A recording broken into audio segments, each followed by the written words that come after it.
जय माताजी। मारा नवा व्लॉग में तमारुं हार्दिक स्वागत है। आज आपणे पहोंची गया छीए भावनगरना राजपरा एटले के खोडियालमाना धाममां। तमे जोई रह्या छो आज खोडियालमाना मंदिरना लाइव दर्शन तमने करावीश। आ छे खोडियालमानुं मंदिर। खोडियालमाना मंदिरनी आजुबाजु तमने आ रीतना जोवा मळशे, नजारो जोई शकशो। चलो आपणे खोडियालमाना दर्शन करीशुं।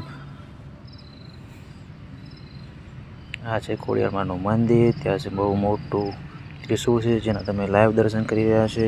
आ बाजु लोकोनी दर्शन करवा माटे लाइन थई रही छे। त्यारे आ बाजु तमे जोई शकशो।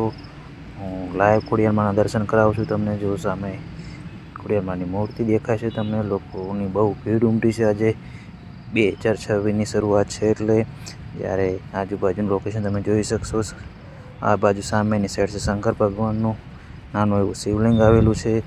જ્યારે તમે દર્શન કરીને મંદિરની બહાર નીકળશો ત્યારે તમને આ રીતનો બહારના ગેટનો દરવાજો જોવા મળશે। જ્યાં સાઈડની બહારની બાજુમાં એક નાનું એવું મહાકાળીમાનું મંદિર, ખેતરપાળ દાદાનું મંદિર છે।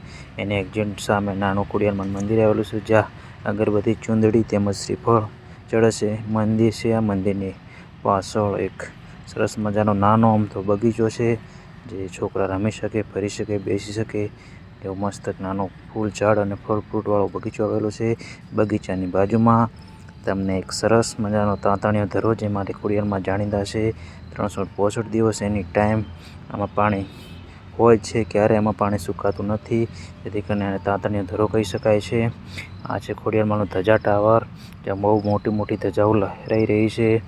જ્યારે આ તાંતણીયો ધરો છે બહુ પવિત્ર માનવામાં આવે છે, જેથી કરીને લોકો અહીંયા દર્શન કરવા આવે ત્યારે અવશ્ય સ્નાન કરે છે અને ગંગા જેટલું પવિત્ર પાણી માની અને પીવે છે, સ્નાન કરે છે, માથા પર ચડાવે છે, જે તમે લાઈવ જોઈ શકો છો।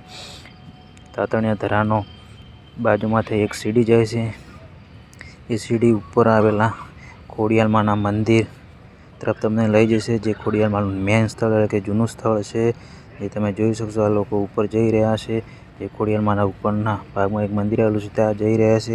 જ્યારે આપણે ઉપર જઈને પાછળના ભાગમાં જઈશું ત્યારે ખોડિયાલમાના મંદિરના દર્શન આ રીતના થશે। જે આપણે હાલ ઊભા છીએ તે ખોડિયાલ ડેમ છે।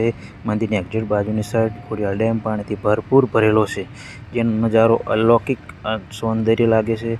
ખોડિયાલ ડેમની ઉપરની સાઈડ મહાદેવ એટલે કે શંકર ભગવાનનું એક મંદિર આવેલું છે પૌરાણિક। એની બાજુમાં ખોડિયાલ ડેમની સામેની સાઈડ એક રાજાની હવેલી પણ આવેલી છે, જે જોવાલાયક છે। તમે જોવાનું ના ભૂલશો। તો આજનો વ્લોગ મારો કેવો લાગ્યો? સારો લાગ્યો તો લાઈક, કોમેન્ટ અને શેર કરો અને મારી ચેનલ સબસ્ક્રાઈબ કરો। જય માતાજી।